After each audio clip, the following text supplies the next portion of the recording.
PT-PSA, Customer Onboarding Video Series. Today, we'll discuss how to import your customers into PT-PSA.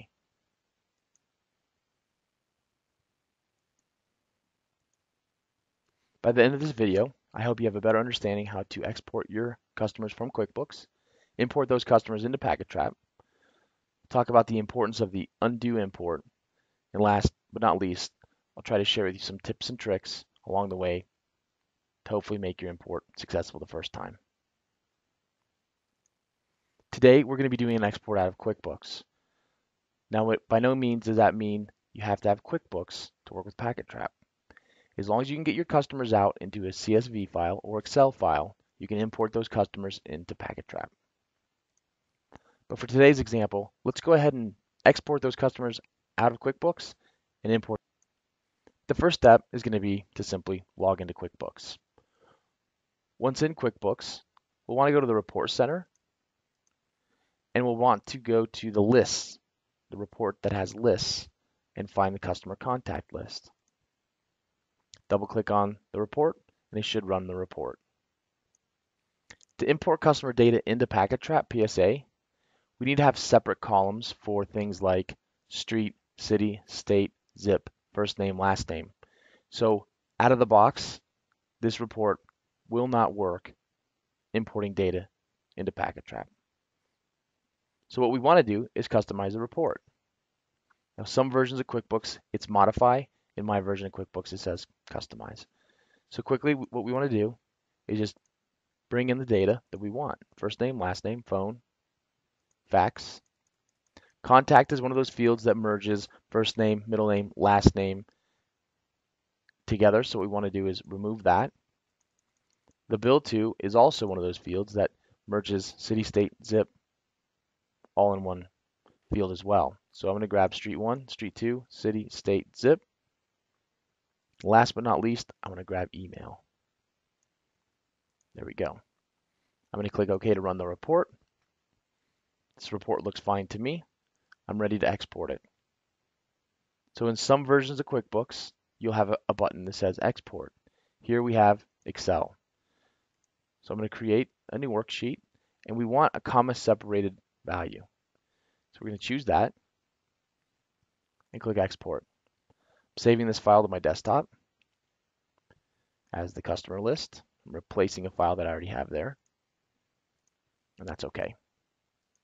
Now, before we move away from QuickBooks, I do want to talk about a lot of folks use jobs. And what will happen is if we see a lot of customer names with a colon and then a job name, you want to export those.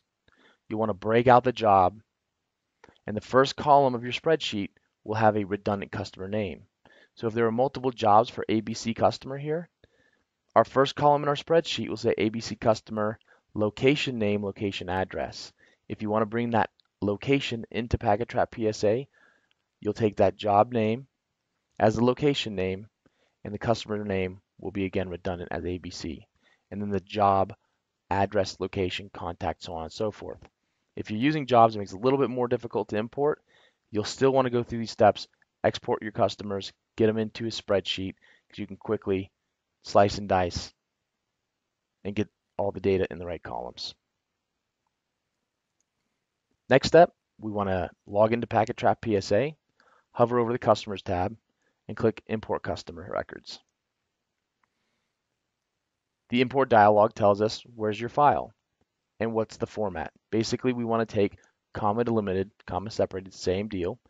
And if we're exporting out of QuickBooks, that top row has data. So we want to indicate to PacketTrap that top row has data, so don't import it as a customer.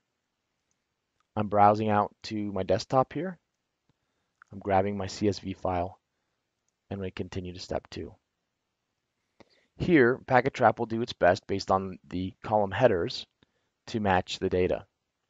You'll want to drop down this list and see all the fields that we can import data into. Now here's another quick tip or trick. We have customer custom fields. What you'll want to do, make sure you have a thorough understanding what data is contained within the PacketTrap PSA customer record. If you need custom fields, when you have your spreadsheet is a really good time to add that to the spreadsheet so you can mass upload it.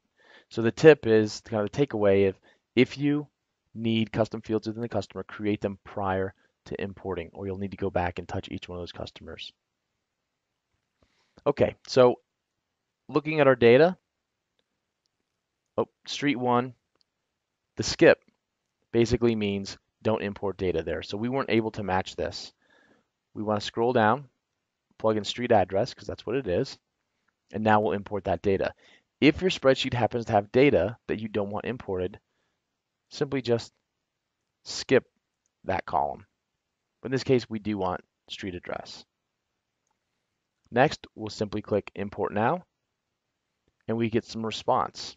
Here, we imported 2 customers, we imported 2 contacts, and we imported 2 locations. It's exactly what we had in our spreadsheet.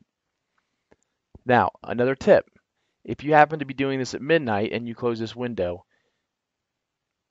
you're going to need to contact support in the morning to delete this import.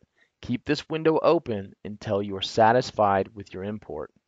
At any time, you can undo this import and try again. It's not a big deal if you close it. However, you do need to contact support for them to do a global delete of that import. So just a tip there.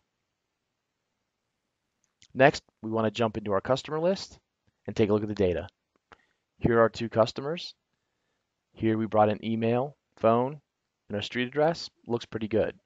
Now I know that I did not have an address for this customer, so to be expected, there's no data there. Another tip here is you can customize this list to expose all of this data to see how the import worked, as well as account number, which is a custom field. So if you want to make sure your data is clean, expose all these columns, take a look at it, make sure it's good. If it's not, go back to your window, undo the report, fix your spreadsheet, and try again. So that's it. Pretty easy. Hopefully you have a better understanding now how to export your customers from QuickBooks, how you can import customers into PacketTrap, why the important undo is important, and last but not least, I hope you picked up some tips and tricks that'll save you some time. Thanks.